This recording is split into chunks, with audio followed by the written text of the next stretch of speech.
Se ingresa con cámara encendida. Buenos días, nuevamente. Ingresamos con cámara encendida. Buenos días nuevamente. A ver, Arianita, buenos días. Sebastián, buenos días.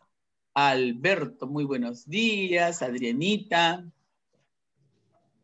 Cristina, ¿cómo están? Muy buenos días. Xiomara, Guillermo, Jordana.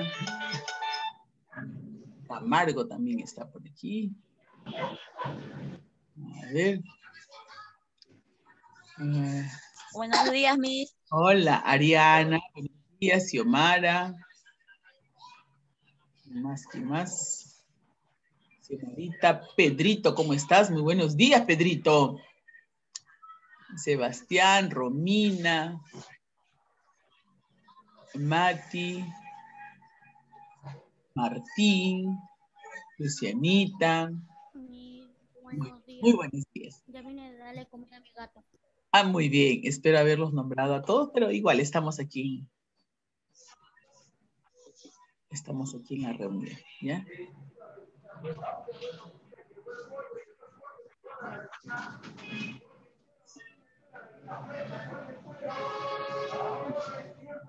Vamos a apagar.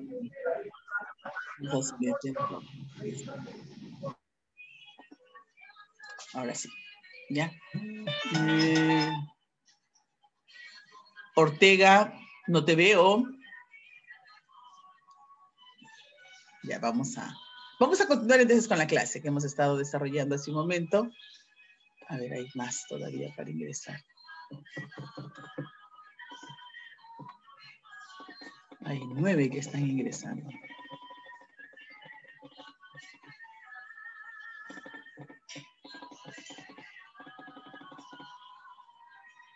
Hola, muy bien.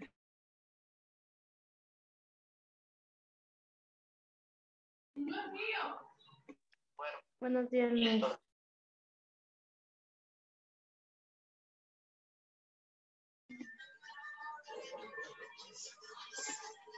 Ya. Nicolás, no te veo, Nicolás. A ver, enciendan sus cámaras. Hola, ¿cómo están? Ya, vamos a continuar entonces con nuestra clase. Xiomarita, no te veo. Bueno, ya les he dicho, yo no puedo estar repitiendo cada momento quiénes están o no con la cámara. Simplemente anoto quiénes son.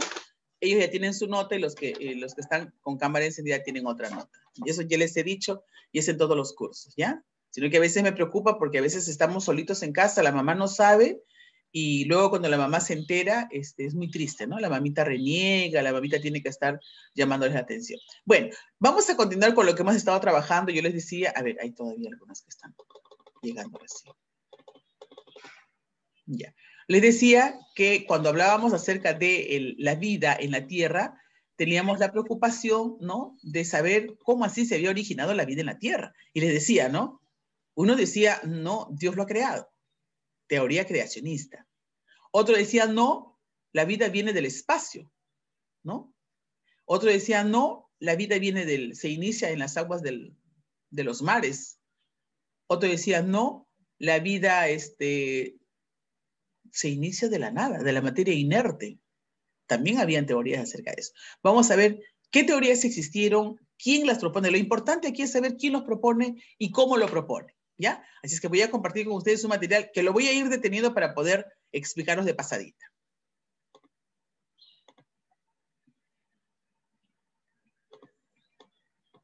Empezamos. Sobre las teorías del origen de la vida. Si llegaste a este video, seguramente estás como otra vuelta preguntándote cómo se originó la vida. O tienes una tarea sobre este tema. Te platico. Existen 4 teorías. La teoría del creacionismo, la generación espontánea. Según este video, 4 teorías, pero ustedes saben que hay otras teorías más, ¿ya? Según este video son 4. Hay otras más. La panspermia y por último la teoría quimiosintética, que también se le conoce como de la evolución química. Empezamos con la teoría del creacionismo. Esta teoría inició a principios de la humanidad cuando no existía la ciencia como tal. Entonces, esta teoría se basa en mitos, cuentos y leyendas que fueron transferidas de generación en generación a partir de sus ancestros. Esta teoría nos dice que toda la vida que existe en el mundo fue creada por uno o varios dioses. De hecho, cada civilización contaba con sus propios dioses. En México tenemos a Quetzalcóatl y a Tlaloc, por nombrar algunos. En Grecia tenían a Zeus. Los nórdicos tenían a Odín. Los hindús tenían a Ganesh. Los egipcios tenían a Anubis. Y de hecho, hoy en día, los millennials tenemos a nuestro propio dios, el dios Goku. Recapitulando, la teoría del creacionismo nos habla que toda la vida en el mundo, y no solo toda la vida, sino que todo el universo fue creado por un ser divino, uno o varios dioses, dependiendo de la civilización. La teoría de la generación espontánea surgió a partir de una muy mala observación, ya que esta teoría... A ver, estamos iniciando la explicación de otra teoría. Ya terminamos la teoría creacionista, ¿ya? La teoría creacionista ya la hemos terminado de compartir. Es una teoría que habla acerca del origen de la vida a través de la creación de Dios, que existe, bueno, en nuestra cultura hablamos de un Dios, ¿no? Tenemos un Dios. Pero si nosotros nos remontamos a la cultura incaica, al imperio incaico, no había un Dios, ¿no? Se supone que teníamos varios dioses, el de la tierra, etcétera, la luna, etcétera. Entonces, va a depender mucho de las culturas, ¿no? Para que se determine si fue uno o fueron varios dioses. Y ahí han visto algunos ejemplos de algunas culturas de otros países. Pero no olvides que en esta cultura creacionista se habla de un Dios, que es un Dios todopoderoso que crea, ¿no? Que crea la vida. Entonces, en eso consiste la teoría creacionista. Que existe un Dios, uno o varios dioses que dan origen a la vida con un poder supremo, ¿correcto? Esa es teoría creacionista. Estamos empezando a ver lo que se conoce como la teoría espontánea. Esta teoría, por favor, atentos, déjense de mover y de distraerse y de hacer travesuras con la cámara. ¿Por qué? Es una teoría muy importante. Es una teoría que hasta el día de hoy trasciende no solamente por lo que se propuso, por lo que propuso en su momento Aristóteles, sino porque esa propuesta, esa teoría trajo como resultado, ¿qué cosa? De que otros científicos de esa época le discutieran a Aristóteles. Decían, Aristóteles es equivocado, pero no le discutieran solamente con palabras, sino le discutieran y le demostraran que él estaba equivocado.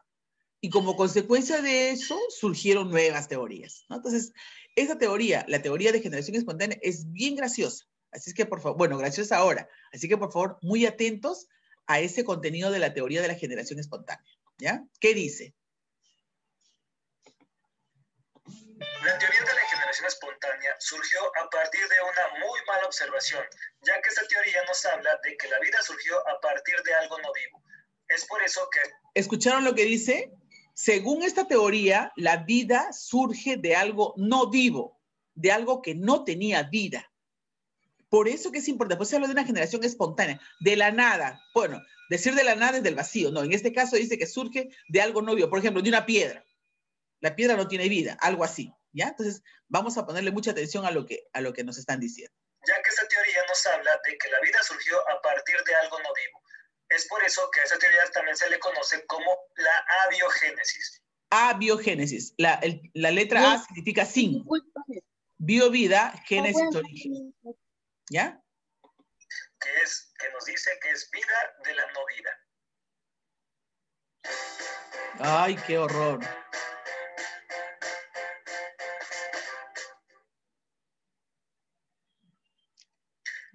¿Quiénes fueron los postulantes de esta teoría? Aristóteles fue el creador de esta teoría, de la generación espontánea. Él comentaba que la vida surgió a partir del lodo, del fango, y con ayuda de algo que él nombró la entelequía, que era algo así como una fuerza divina que penetraba en el barro y podía dar u originar vida a partir de algo no vivo. La entelequía es algo así como el vientecito de la Rosa de Guadalupe para generar vida. Incluso había experimentos para reforzar esa teoría. Johann van Helmont, que era un creyente. O sea, Johann van Helmont apoya a Aristóteles, ¿ya? Apoya a través de un experimento, apoya y dice, sí, Aristóteles tiene razón. O sea, él era un discípulo, era por decir, un amigo, un fan de Aristóteles, y él hacía esos experimentos para demostrar lo siguiente. De esa teoría, y hizo un experimento. Él comentaba que a partir de ropa sucia, si tú le metías trigo en ella, al cabo de una semana se encontrabas ratones. O sea, podrían... ¿Ustedes creen que esto es cierto ahora? No tiene sentido, ¿no? Dice, ropa sucia, le agregas, le pones el trigo ahí y de pronto salen ratones. Eso le decía Johann Hellmann a Aristóteles, ¿no? O sea, apoyaba su teoría de Aristóteles. De repente a los ratones les gusta el trigo. A partir de seres o cosas sin vida. Como les dije al principio, esta teoría surgió por una muy mala observación. Cuando estas personas se encontraban con organismos muertos, se daban cuenta que de ahí surgían gusanos. Entonces, esto reafirmaba la teoría de la generación espontánea, que nos dice que a partir de algo muerto puede surgir la vida. Francisco Redi no creía en esta teoría, por lo que diseñó un experimento para poder echarla abajo. Él puso en 2 frascos un trozo de carne. Uno lo tapó. Al término de varias semanas, el frasco que no estaba tapado surgieron larvas como se veía en la generación espontánea, que de algo muerto surgía vida. Sin embargo, al frasco tapado no salieron larvas de este trozo de carne en putrefacción, por lo tanto, Francisco Redi decía que las larvas no eran más que moscas bebés que salían de los huevecitos que las moscas colocaban. Como en el frasco de aquí no pudieron penetrar las moscas, no pudieron entrar, no pudieron depositar sus huevos y por lo tanto no podían salir gusanos espontáneamente. Con el surgimiento de los microscopios y a su vez de la vida microscópica, Needham aprovechó esta oportunidad para reforzar la teoría de la generación espontánea, diseñando este experimento. Él en un matraz colocó un caldo rotativo para que al término de varios días espontáneamente apareciera esta vida microscópica que recién se estaba descubriendo. Sin embargo, Lázaro Espaillanzar...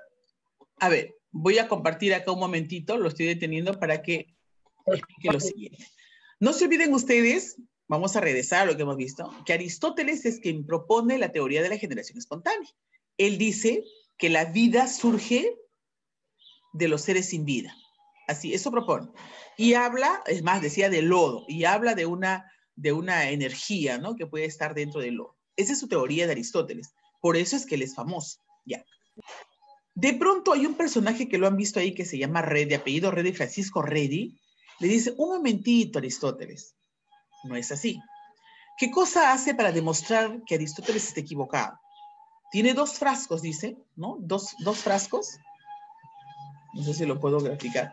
Tiene 2 frascos y dentro del frasco coloca un trozo de carne. Ya ahí en su dibujito se puede ver, ¿no? En los frascos. Acá, vamos a ver. Tiene 2 frascos. ¿Ya? Y en cada uno de los frascos coloca un trozo de carne. Acá está, un trozo de carne. Un trozo de carne y otro trozo de carne. Entonces, ¿qué pasa?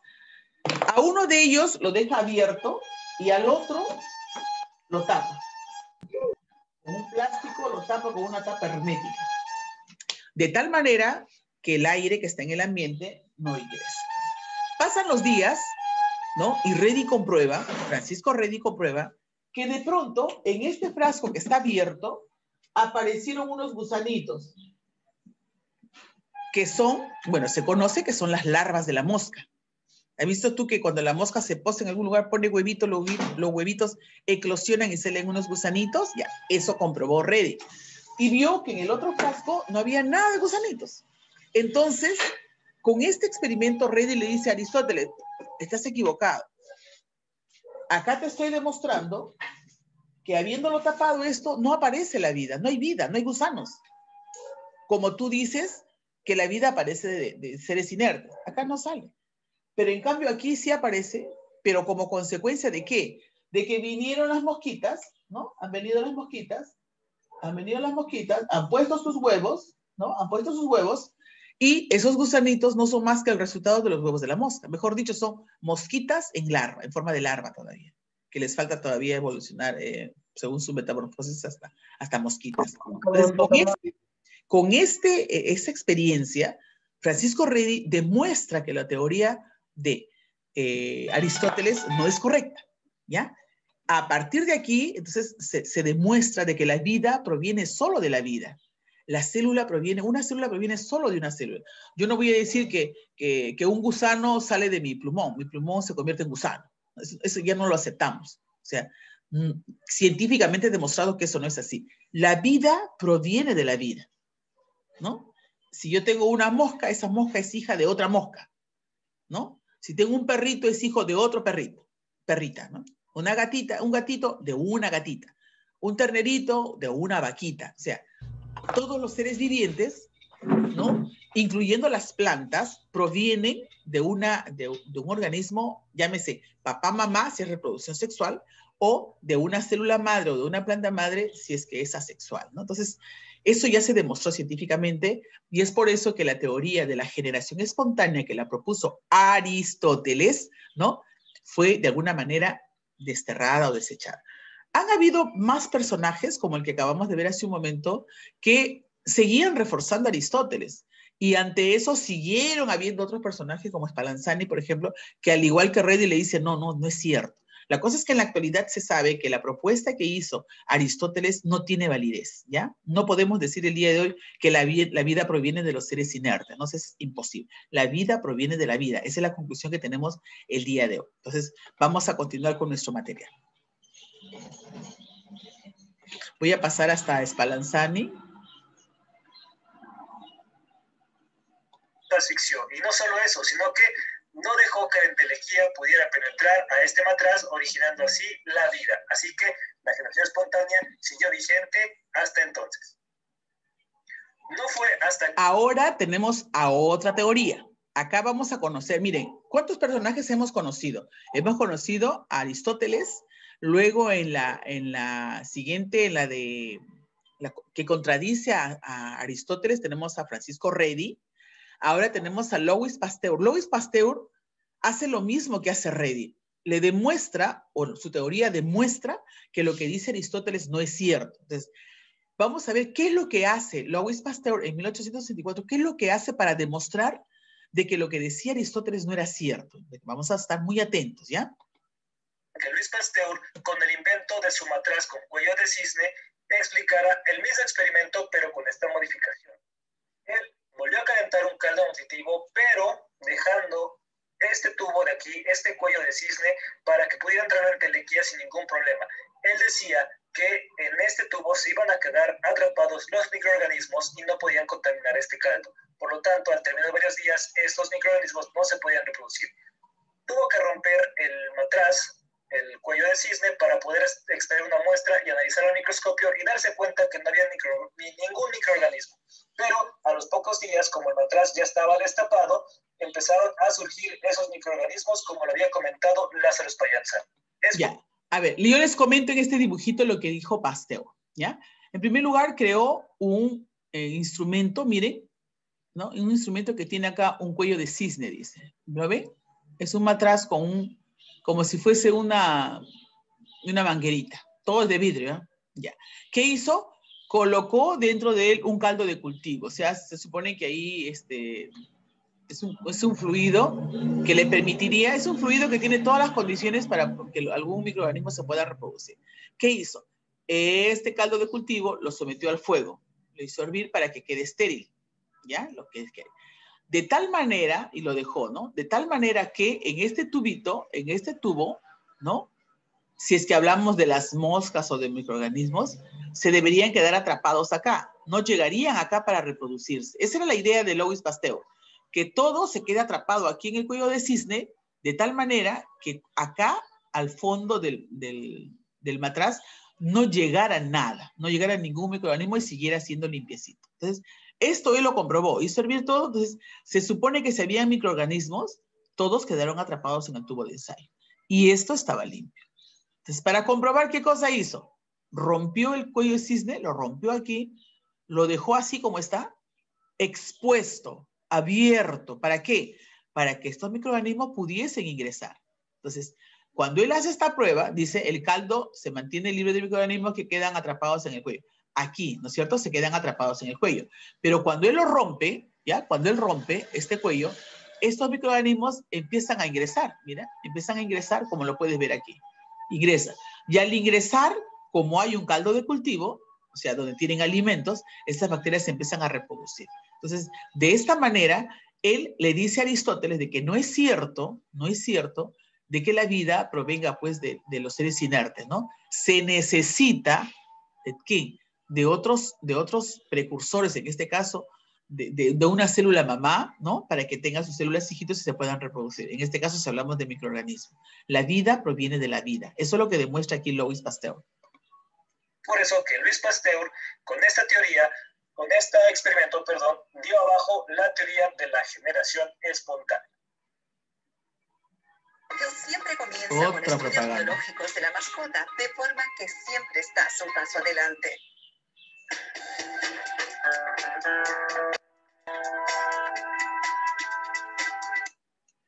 Parece que supieran que estamos en clase, por eso nos hacen eso. Tercera teoría, la panspermia. ¿De qué nos habla esa teoría? Es muy sencillo. Nos dice que la vida en el planeta Tierra surgió gracias a una bacteria extraterrestre que venía a bordo de un meteorito y que este meteorito, al chocar con la Tierra, empezó a originar la vida. Esta bacteria empezó a evolucionar en toda la vida que conocemos hoy en día. ¿Quién fue el postulante de esa teoría? Anaxágoras fue quien diseñó la teoría de la panspermia y Arrhenius fue un fiel defensor y creyente de esta teoría. A ver, ¿qué dicen en esta teoría? Que la vida proviene del espacio, ¿no? Habla de un meteorito, ¿no? Que viaja por el espacio cargado de microorganismos o de bacterias, microorganismos en sí, y que en algún momento uno de ellos llega a la Tierra, un meteorito llega a la Tierra, impacta en la Tierra, trayendo consigo estos microorganismos, ¿no? Y que a partir de ahí, estos microorganismos empiezan a evolucionar hasta los seres que tenemos en la actualidad. Aquí es importante, ahí es propuesta por Arrhenius, ¿ya? Es Arrhenius quien propone esta teoría. Anaxágoras empieza, pero Arrhenius es quien la pelea, por decirlo de alguna manera. Ahora, quiero explicarte lo siguiente. Aquí hay una palabra que la vamos a escuchar en más de una oportunidad, que es la evolución. Yo quiero que te entiendan lo siguiente. La palabra evolución significa cambio, transformaciones en el transcurrir del tiempo. Te voy a poner un ejemplo. Este aparatito que estamos utilizando últimamente bastante, llamado teléfono, está haciendo que la generación de ahora, sobre todo ustedes y de repente adolescentes un poquito más grandes que ustedes, tengan la necesidad de hacer esto, ¿no? Escriben así, ¿no? Todos ustedes escriben así. Los chicos escriben con estos dedos pulgares. Yo no lo hago porque yo estoy acostumbrada a A, S, D, F, G, Ñ, L, K, J, H, y yo trabajo con todos los dedos. Entonces, como yo no puedo hacer eso aquí, a veces lo hago con un solo dedo. Soy un poquito más lenta. Pero la mayoría de niños y adolescentes y jóvenes hacen esto. Hacen esto. ¿Correcto? Ya. ¿Qué sucede? Según los estudios científicos, se dice que hay una teoría que también lo sustenta, que dice que órgano que se usa, desarrolla. Y órgano que no se usa, se atrofia. Si este órgano lo utilizamos mucho, ¿qué va a pasar? Va a desarrollar. Por lo tanto, presumo que de acá a unos cuantos años, en las generaciones posteriores, este dedito no tendrá esta dimensión, sino debe ser un poquito más largo. ¿Correcto? ¿Por qué? Porque lo están usando bastante. ¿Correcto? Ese cambio o modificación forma parte de lo que nosotros conocemos como evolución. O sea, se evoluciona y en esa evolución hay cambios y transformaciones, pero no se dan de inmediato, sino se dan con el transcurrir del tiempo. Es más, por ejemplo, se dice que el hombre, el Homo sapiens de futuro, con tanta tecnología, con tanta computadora y todos estos dispositivos que tenemos a la mano, va a hacer que su masa encefálica desarrolle un poco más, por decir un poco más inteligente. Va a desarrollar de tal manera que el cráneo del Homo sapiens va a ser un poquito más grande. Si ustedes han tenido la oportunidad de ver a los hombres primitivos, el hombre de Java, de Neandertal, de Pithecanthropus erectus, Indianthropus erectus, de la historia de la antigüedad, cuando el hombre, pues, es el hombre primitivo, se ha dado cuenta que era un hombre que tenía cara como de gorila, más cara y un cráneo pequeñito, lo cual demostraba que era, si bien es cierto, podía tener algo de inteligencia, era poca su inteligencia. El hombre de la actualidad somos mitad cara, mitad cráneo. Si ustedes analizan la proporción de la cara con el cráneo, es mitad cara y mitad cráneo. Estábamos evolucionando de lo que era el hombre primitivo que tenía poco cráneo con poca masa encefálica. Nosotros estamos en un intermedio. Y se dice que en el futuro, tanto trabajar, este órgano va a desarrollar. Otro ejemplo. Si ustedes se han percatado y observan a un futbolista, como ellos hacen tantos ejercicios con las piernas, si ustedes observan las piernas de los futbolistas, generalmente son musculosas. ¿no? Son musculosos, ¿por qué? Porque ellos hacen mucho ejercicio y hacen de que sus músculos desarrollen, se hipertrofien, crezcan. ¿Ya? Algo así como le decía lo de los deditos, ¿no? Tanto van a trabajar que podría darse eso. Se habla de evolución.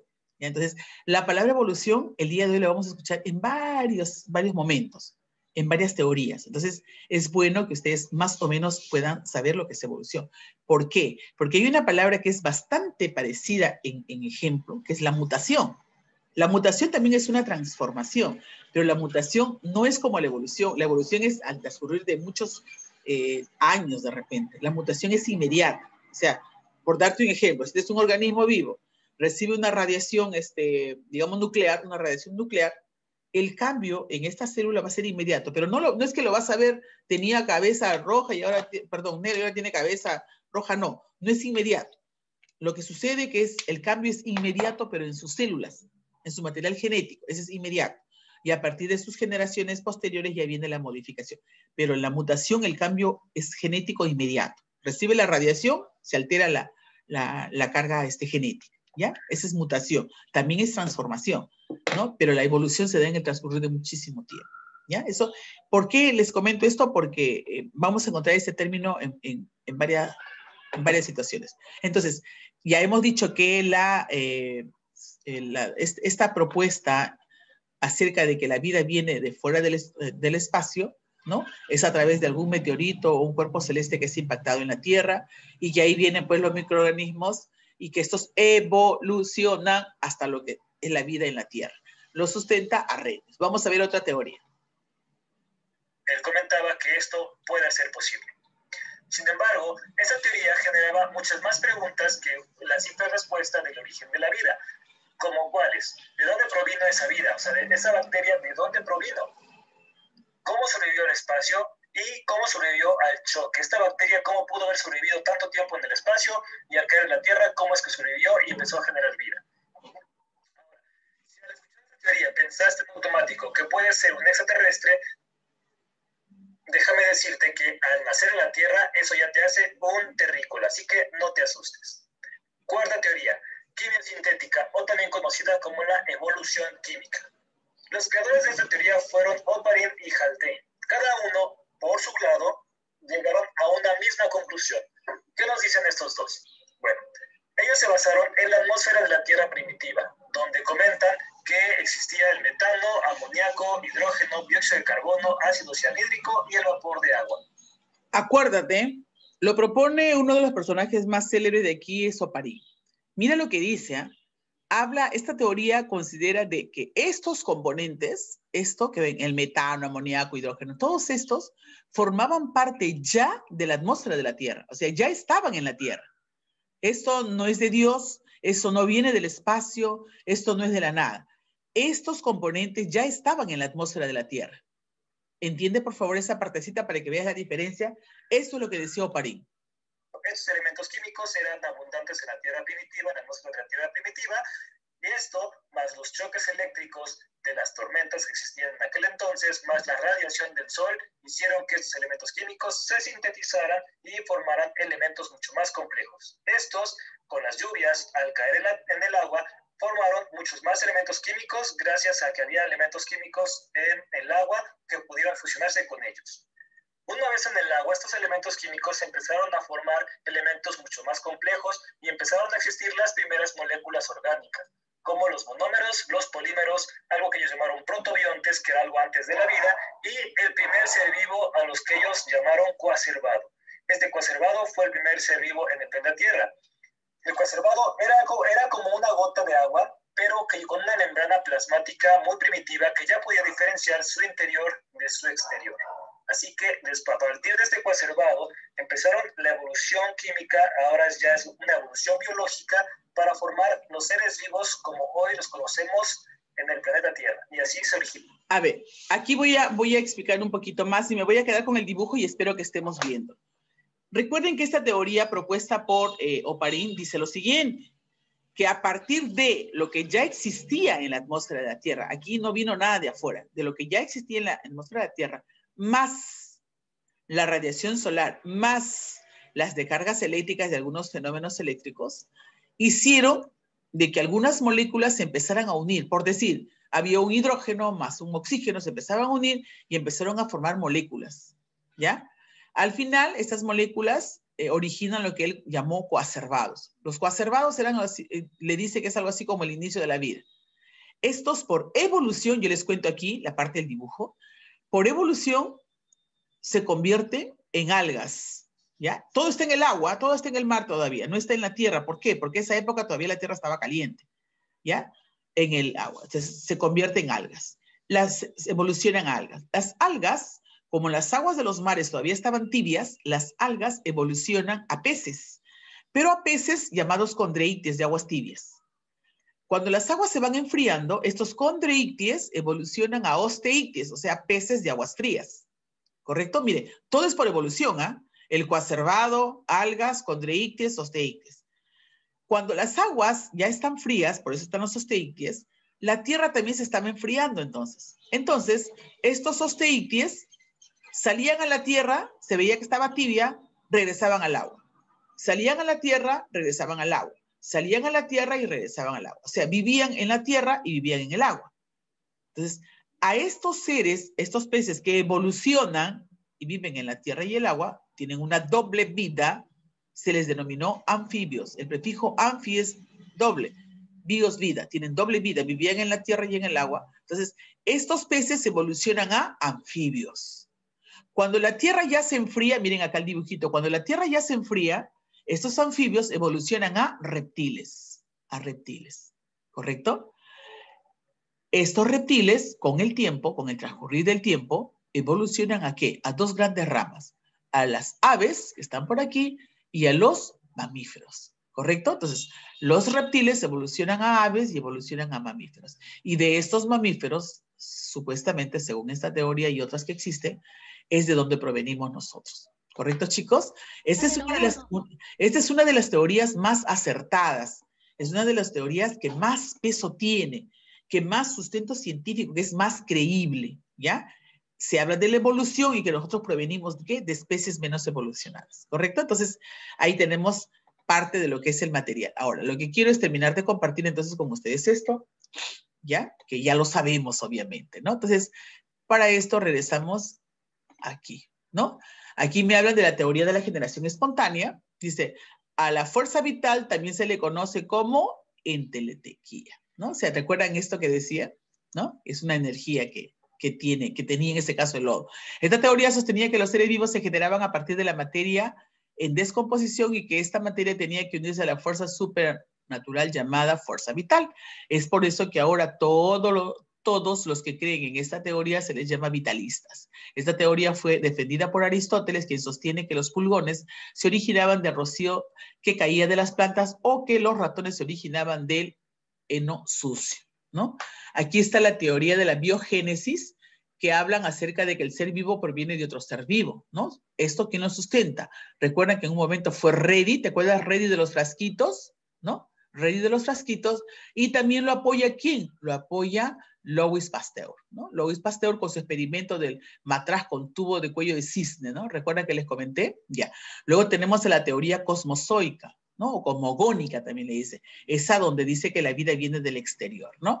Esta teoría decía que los microorganismos llegaron a la Tierra en meteoritos y que al encontrar un medio fértil crecieron y se desarrollaron, produciendo pues a los demás seres vivos. Esta teoría fue propuesta por Arrhenius. No te olvides, eso que la vida viene del espacio lo sostiene Arrhenius.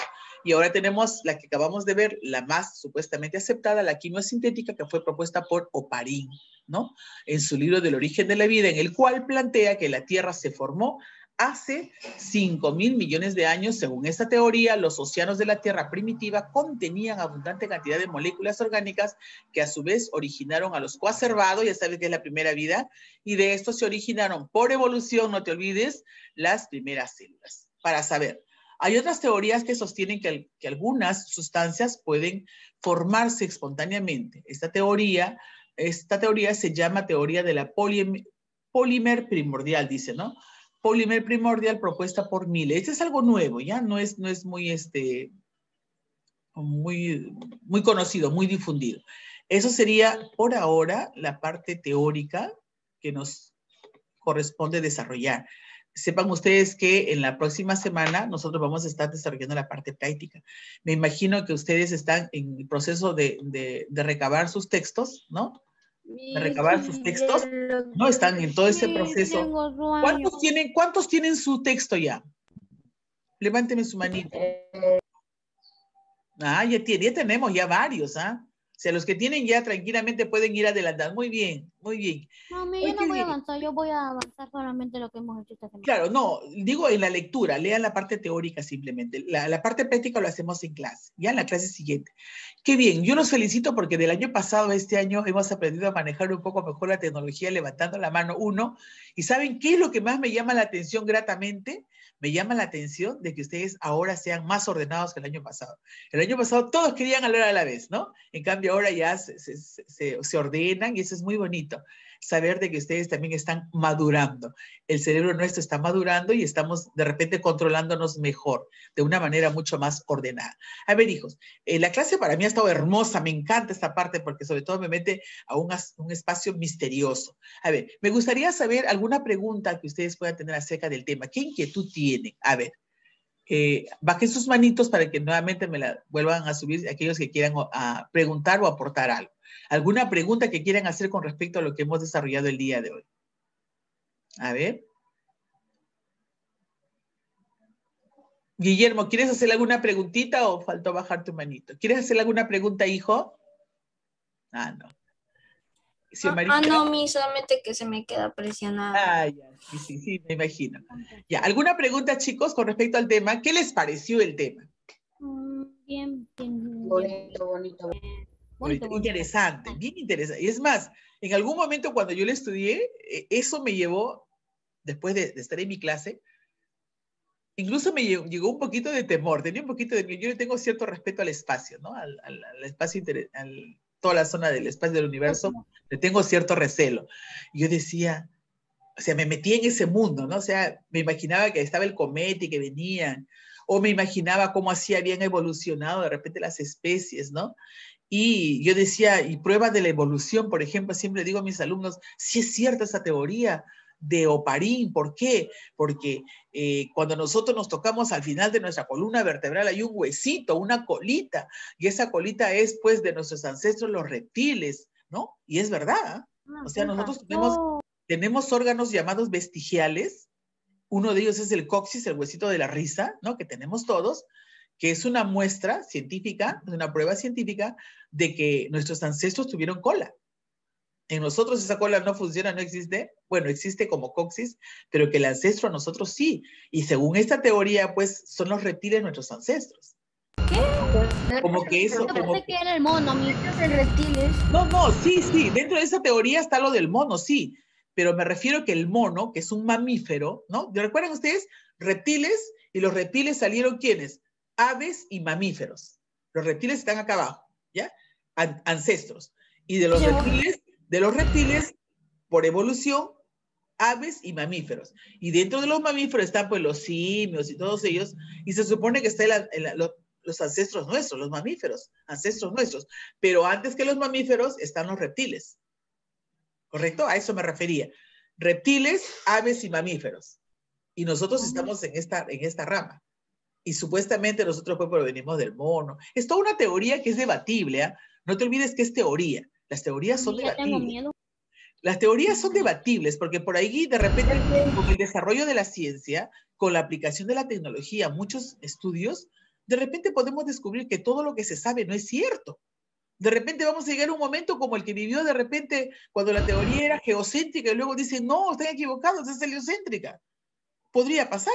Supongamos que de pronto el hombre crea un instrumento que le permite ver a través de las células mucho más profundamente y se puede comprobar de que nosotros pues tenemos, digamos, nuestro origen fue un planeta que explotó y que vinimos todos acá como muchas películas que las hacen, ¿no? Entonces, o sea, es cuestión de la imaginación, ¿no? Pero por ahora... no sabe de dónde venimos. Sí, tenemos la máquina de la verdad y la mentira y ahí nos preguntamos. También. Claro. ¿No? Chicos, si se corta, ya saben que ahí nos estamos quedando en la clase siguiente. En la clase siguiente estamos desarrollando el libro. Yo los felicito por lo bien que se han comportado, por el interés y las preguntas que están haciendo, que es muy bonito, porque eso nos permite de repente continuar